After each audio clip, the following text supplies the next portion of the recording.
السلام عليكم، انا نجلاء. اهلا بيكم في قناتي ماما ورودي في المطبخ.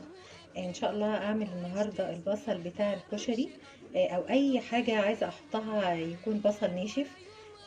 هنشوف هنعمله ازاي. احنا بنقطع البصل كده جوانح كده، ما يبقاش تخين وما يبقاش رفيع.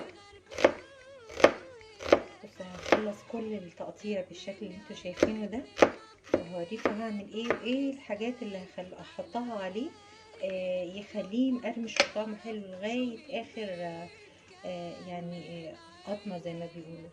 اوكي، ورجعت كده خلاص بعد ما قطعت كل كميه البصل اللي انا عايزاها. طبعا كميه البصل دي على حسب احتياج كل واحد، يعني الكميه دي بتاعتكم. تمام، انا قطعته زي ما انتم شايفين كده اهو. فصصه من بعض كده، بعته كده وفصصه من بعضه. دي حته تخينه شويه هرفعها عشان ايه يبقى تقريبا كله متساوي زي بعض. تمام، ايه بقى الحاجتين اللي هنحطهم عليه علشان يبقى قرمشته حلوه زي ما بنجيبه من بره اهو كده.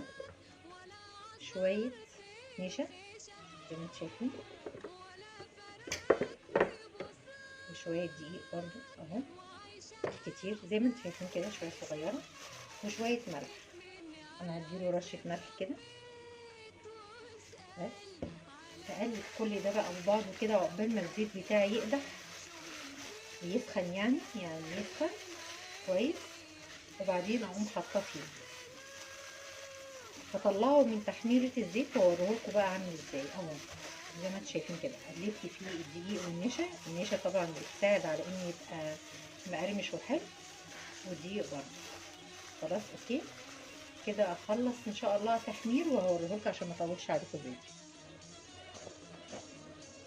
وده كده الطبق بتاعنا بعد ما خلص زي ما انتم شايفين. يا رب يكون عجبكم. سامعين القرمشه بتاعته. طبعا انا لما عملته حمرته حطيته في زيت غزير زي زيت البطاطس كده بالظبط. وطبعا ما بقلبوش الا لما يبتدي ياخد لون، افضل اقلب فيه من كل الاتجاهات لغايه لما يطلع بالدرجه اللي انا عايزاها دي. واطلعها على مناديل المطبخ زي ما انتم شايفين. ممكن اغير بقى المنديل بعد ما يكون شرب الزيت، اغيره علشان ما يخلوش يطرى تاني. يا رب يكون الفيديو عجبكم، طريقة عمايل بصل الكشري عجبكم.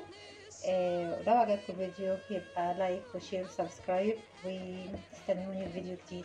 باي باي.